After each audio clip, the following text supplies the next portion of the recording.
মার্কিন যুক্তরাষ্ট্রের 4 জন সিনেটর শান্তিতে নোবেল পুরস্কার বিজয়ী ড মোহাম্মদ ইউনূসকে হয়রানি বন্ধের জন্য বাংলাদেশ সরকারের প্রতি আহ্বান জানিয়েছেন।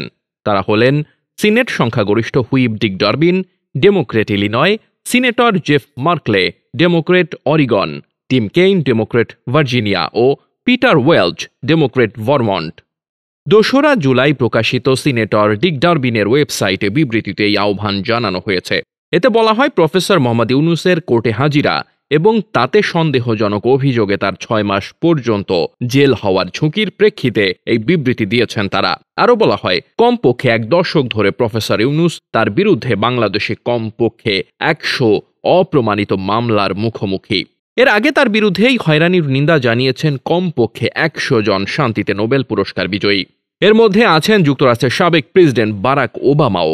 বিবৃতিতে তারা বলেন, প্রফেসর ইউনূসের বিরুদ্ধে এই কার্যক্রমের অনিয়মের বিষয়ে এরই মধ্যে মানবাধিকার বিষয়ক জাতিসংঘের high commissioner Volker Turk, Amnesty ইন্টারন্যাশনালের মতো মানবাধিকার বিষয়ক সংগঠনগুলো আমলে নিয়েছে।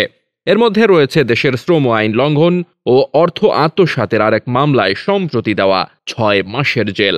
এসব স্বনামধন্য সংগঠনগুলো দাবি করেছে, বিভিন্ন ফৌজদারি মামলার কার্যক্রমের গতি এবং বারবার তা ব্যবহার করা হচ্ছে রাজনৈতিক উদ্দেশ্যে, বিচারিক নিয়ম লঙ্ঘন করে বারবার এবং অব্যাহতভাবে প্রফেসর ইউনূসকে হয়রানির মধ্য দিয়ে।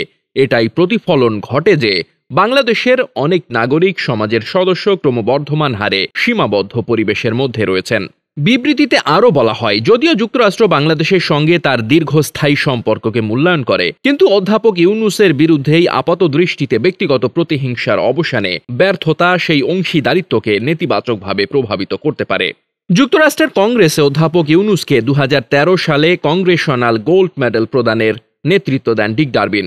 বিশ্বব্যাপী দারিদ্র্যের বিরুদ্ধে লড়াইয়ে তার অগ্রণী অবদানের স্বীকৃত স্বরূপ তাকে ওই মেডেল দেওয়া হয়।